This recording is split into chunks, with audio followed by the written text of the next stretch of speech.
Hiring का क्या मतलब होता है, ये आज की इस वीडियो में सीख लेते हैं। हायरिंग का दो तरीके से इस्तेमाल किया जा सकता है।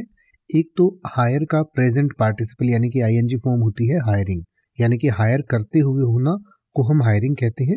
इसके अलावा हायर करने का जो काम होता है, यानी कि किसी को नौकरी पर रखने का या भाड़े पर रखने का या किराए पर रखने का जो काम होता है, तो उसको भी हायरिंग कहा जा सकता है। यानी कि जैसे आपने कई बार सुना होगा कि उस कंपनी में अभी हायरिंग चल रही है, तो वहाँ पर इसका इस्तेमाल एक नाउन के रूप में किया जाता है।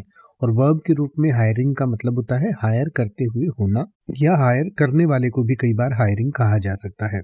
और हायर करने का मतलब होता है कि किसी को किराए पर रखना या भाड़े पर रखना या किसी को नौकरी पर रखना।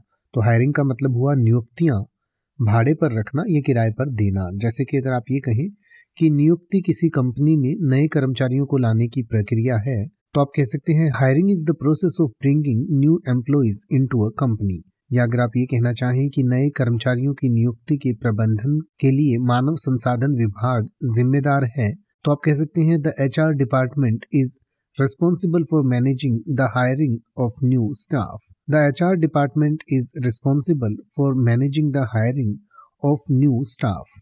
अब आप ऐसे ही किसी भी वर्ड का मतलब हिंदी और इंग्लिश में YouTube पर सर्च कर सकते हैं। आपको मेरी वीडियो मिल जाएगी जिसमें आप बिना किसी फालतू बकवास के सीधा उस वर्ड का मतलब समझ पाएंगे। तो ऐसी ही वीडियोस को देखते रहने के लिए चैनल को सब्सक्राइब करें और बेल आइकन को प्रेस करें।